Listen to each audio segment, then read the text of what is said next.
Oscar award చాలా ప్రతిష్టాత్మకమైందని తెలుసు. కానీ నేను నా భార్య అంటుంటుందండి, బ్రతికితే ఒక్కరోజైనా సరే రామోజీరావు గారిలా బతకాలి మనిషి అన్నవాడు అని.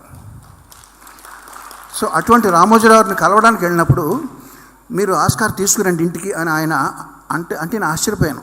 రామోజీరావు గారు ఆస్కార్కి ఇంత వాల్యూ ఇస్తున్నారా అంటే డెఫినెట్గా దాంట్లో వాల్యూ ఉందన్నమాట. అది ఎలాగైనా తీసుకురావాలి అనే ఒక టెన్షన్ బయలుదేరిందండి. చంద్రబోస్ గారు చెప్పినట్టు లాస్ట్ 45 సెకండ్స్లో, లాస్ట్ 1 మినిట్లో అది అనౌన్స్ చేసే ముందర ఎవరి కోసం కాకపోయినా ఆయన కోసం నేను ఇది నాకు రావాలి అని ఒక ఫింగర్స్ క్రాస్ అంటారు చూడండి, అట్లా నేను ఆ స్టేట్లో ఉన్నాను. అది వచ్చిన తర్వాత ఇక మామూలేనండి. కనుక ఒకసారి ఎవరెస్ట్ శిఖరం ఎక్కిన తర్వాత ఇక ఎటువంటి పరిస్థితిలో ఆ పరిస్థితిలో ఉన్నాను. ఎగ్జైట్మెంట్ 5 నిమిషాల ఎగ్జైట్మెంట్ మెయింటైన్ అయింది. ఆ విషయాలు మీతో ఇప్పుడు పంచుకుంటుండగా మళ్ళీ అదే ఎగ్జైట్మెంట్ వస్తూ ఉంది. సో ఈ అవార్డు రావడం వెనక కృషి చేసిన రాజమౌళికి, ప్రేమ్ రక్షిత్కి, అద్భుతంగా దాన్ని ప్రాక్టీస్ చేసి కష్టపడి చేసిన 2 హీరోలకి, వాళ్లే కాదు అక్కడ ఉక్రెయిన్లో డ్యాన్స్ చేసిన అందరికీ డ్యాన్సర్లు వాళ్ళందరూ కూడా చాలా అద్భుతంగా చేశారు. ఎంతోమంది అలా చేయబట్టి అది వైరల్ అయింది. అది వైరల్ అవడం వెనకాల ఆ పాట సక్సెస్ ఉన్నప్పటికీ కూడా ఈ సినిమాని కనీసం ఒక 100-200 స్క్రీనింగ్లు చేసి ఆస్కార్ ఓటర్స్ అందరికీ 10,000 మంది ఓటర్స్లో చాలామంది ఓటర్స్కి చూపించడం జరిగింది. వాళ్ళకి సినిమా నచ్చింది కాబట్టే పాట నచ్చింది, ఆ పాట నచ్చి పాటకి అవార్డు వచ్చింది. సో దీని వెనకాల పై మెట్టే చూస్తున్నాం కానీ కింద మెట్లు చాలా ఉంటాయి. ఆ ప్రతి మెట్టుకి కృతజ్ఞతాభావంతో అందరూ కలిస్తేనే ఈ పని జరిగిందని భావిస్తూ ఈ సమిష్టి కృషికి లభించిన విజయాన్ని మీరు సమిష్టిగా మెచ్చుకుంటూ ఇక్కడ కార్యక్రమం ఏర్పాటు చేయడానికి చాలా సంతోషిస్తూ ఎందరో మహానుభావులు అందరికీ వందనాలు. రావడం వెనక ప్రధానమైన కృషి చేసిన వాళ్ళు, మూల విగ్రహాలు లాంటి వాళ్ళు రాజమౌళి, ప్రేమ్ రక్షిత్. సో వారి తరపున వాళ్ళు బయటకు రారు కాబట్టి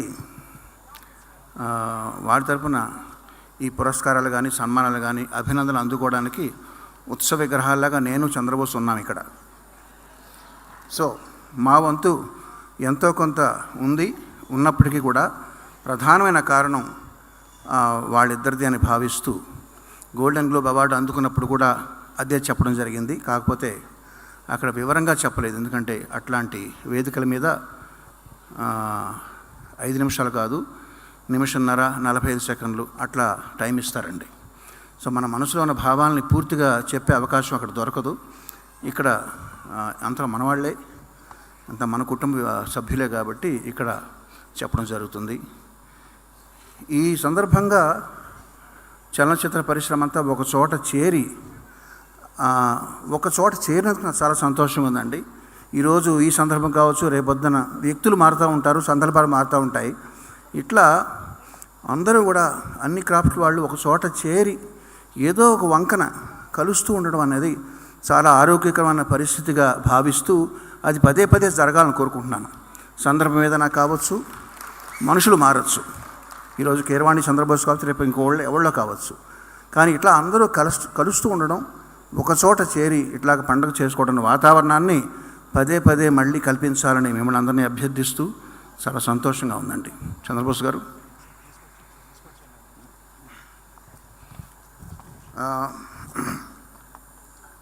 నా మొట్టమొదటి పాట రికార్డింగ్ చేసింది చెన్నైలో ప్రసాద్ 70mm అనే థియేటర్లో. ఉన్నత సాంకేతిక విలువలు అనే మాట చాలాసార్లు వింటుంటాం మనం. అంటే దాని అర్థం కొంతమందికి తెలియకపోవచ్చు. ఉన్నత సాంకేతిక విలువల్ని అంటే టెక్నాలజికల్గా హై స్టాండర్డ్స్ మెయింటైన్ చేసే పరిస్థితిని ఎప్పటికప్పుడు వారు తన పాలసీగా పెట్టుకొని రమేష్ ప్రసాద్ గారు కట్టిన ఆ థియేటర్లో అడుగు పెడితేనే చాలా అద్భుతమైన అనుభూతి అండి.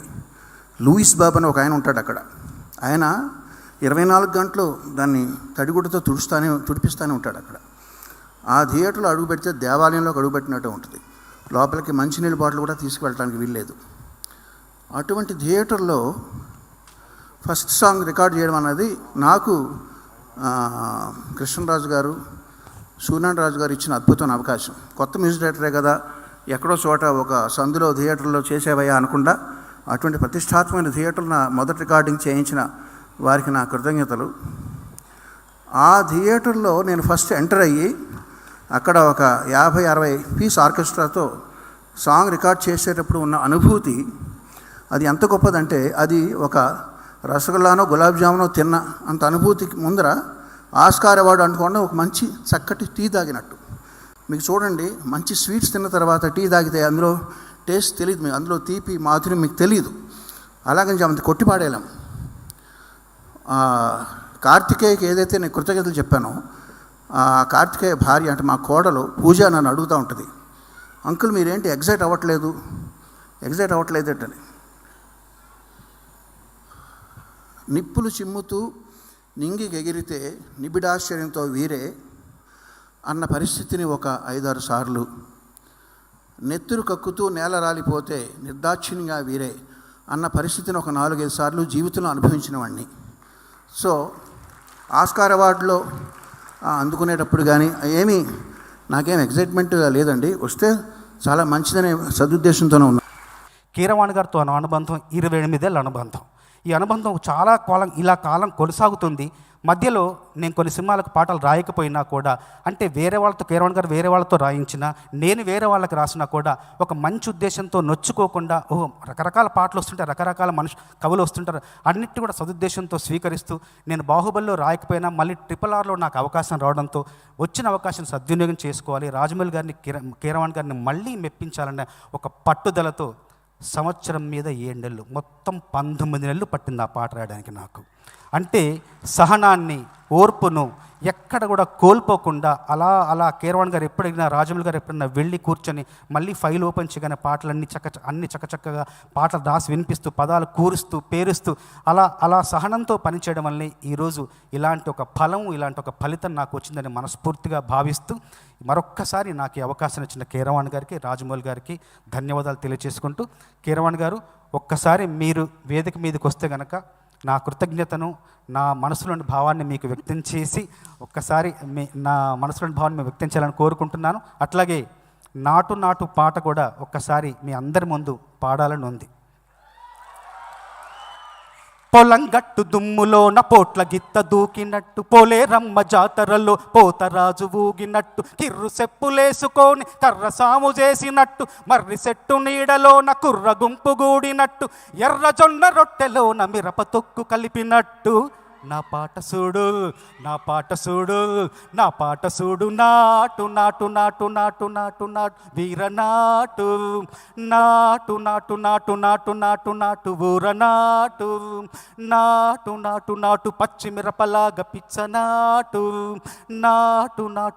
విచ్చు కత్తిలాగా వెర్రి నాటు.